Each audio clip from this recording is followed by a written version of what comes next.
नमस्कार प्यारे दोस्तों।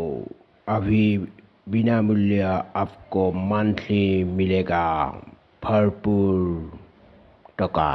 कोई কাম करने की অৰ্থাৎ কোনো ধৰণৰ কাম কৰিবলৈ প্ৰয়োজন নাই। ইতিমধ্যে আহি গৈছে ইউ বি আই মানে কি জানেনে? Universal basic income.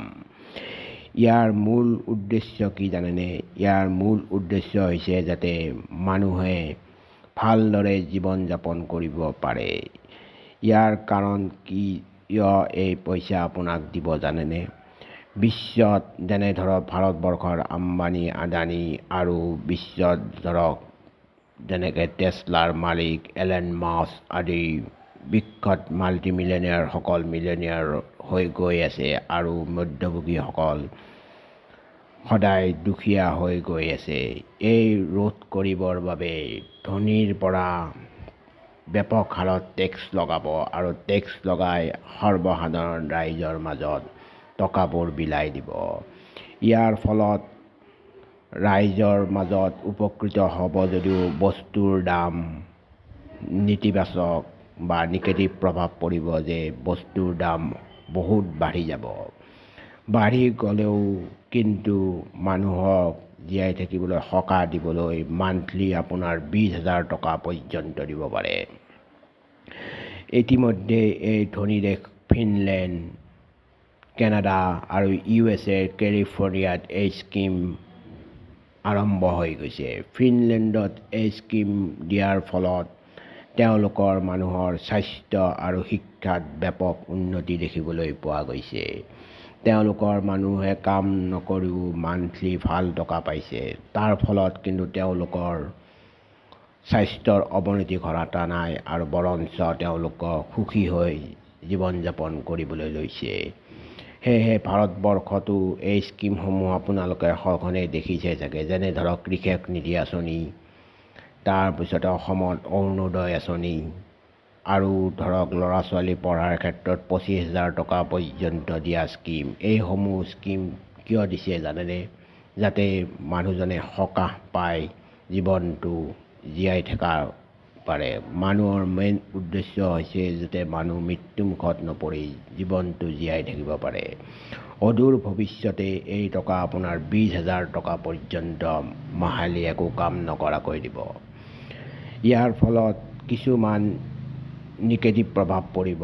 বস্তুৰ দাম আকাশলম্বী হ'ব আৰু ইয়াৰ ফলত ধনী মানুহসকলেও যিসকল মাল্টিমিলিয়নিয়াৰ আছে তেওঁলোকেও কিছুমান দেশত বিৰোধ কৰা দেখিবলৈ পোৱা যায়, কাৰণ তেওঁলোকৰ ব্যাপক টেক্সৰ পৰিমাণ বঢ়াই দিব। ভাৰতবৰ্ষত এই দিশত কি কৰে লক্ষণীয় হ'ব। ইতিমধ্যে কিন্তু ভাৰতবৰ্ষতো এই স্কিমসমূহ ব্যাপকভাৱে প্ৰচাৰ হৈছে আৰু ব্যাপকভাৱে লাভান্বিত হোৱাও দেখিবলৈ পোৱা গৈছে। আমেৰিকাৰ নিচিনা দেশত এই স্কিম লোৱাৰ ফলত মানুহ বহুত উপকৃত হোৱা বুলি তেওঁলোকে নিজেই ঠাৱৰ কৰিছে আৰু সুখী হৈছে। সেয়েহে এই বিশ্বৰ প্ৰতিখন দুখীয়া দেশতে এই স্কিম অতি সোনকালে ফলপ্ৰসূ হ'ব আৰু প্ৰচাৰ আৰম্ভ হ'ব। ভাৰতবৰ্ষতো আপুনি মাহিলী 20,000 টকাকৈ পাবলৈ সক্ষম হ'ব পাৰে যদি এই স্কিমটো যদি ফলপ্ৰসূ হয়।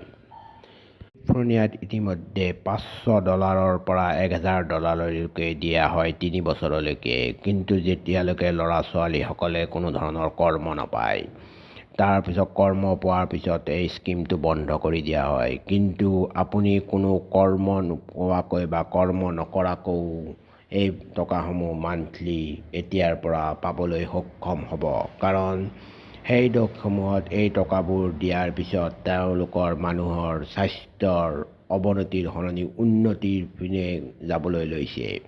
মানুহবোৰ ভালদৰে জীৱন যাপন কৰি জীয়াই থাকিব পাৰিছে। সেয়েহে মানুহ এলেহুৱা নহয়, তেওঁলোকৰ মানুহবোৰ দক্ষতাপূৰ্ণ হৈ কৰ্মী হৈ পৰিছে। কিন্তু ভাৰতবৰ্ষৰ বাবে লক্ষণীয় হ'ব যে মানুহ এলেহুৱা হয় নে কৰ্মমুখী হয়। আপোনালোকে কি ভাবে?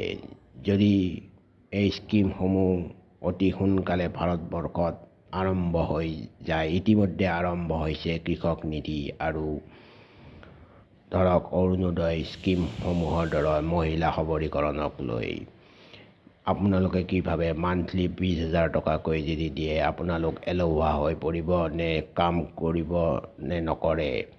এইটো আপোনালোকৰ মাজলৈ এৰুৱাইছোঁ। যদি ভিডিঅ'টো ইনফৰ্মেটিভ যেন লাগিছে তে লাইক কমেণ্ট আৰু শ্বেয়াৰ কৰিবলৈ নাপাহৰিব। পাৰিলে কমেণ্ট কৰি সুধিব আৰু কিবা যদি জানিবলগীয়া আছে। আপোনালোক এলেহুৱা হৈ পৰিব নেকি বা নে ভাৰতবৰ্ষ নে অসমৰ মানুহ এলেহুৱা পৰিব?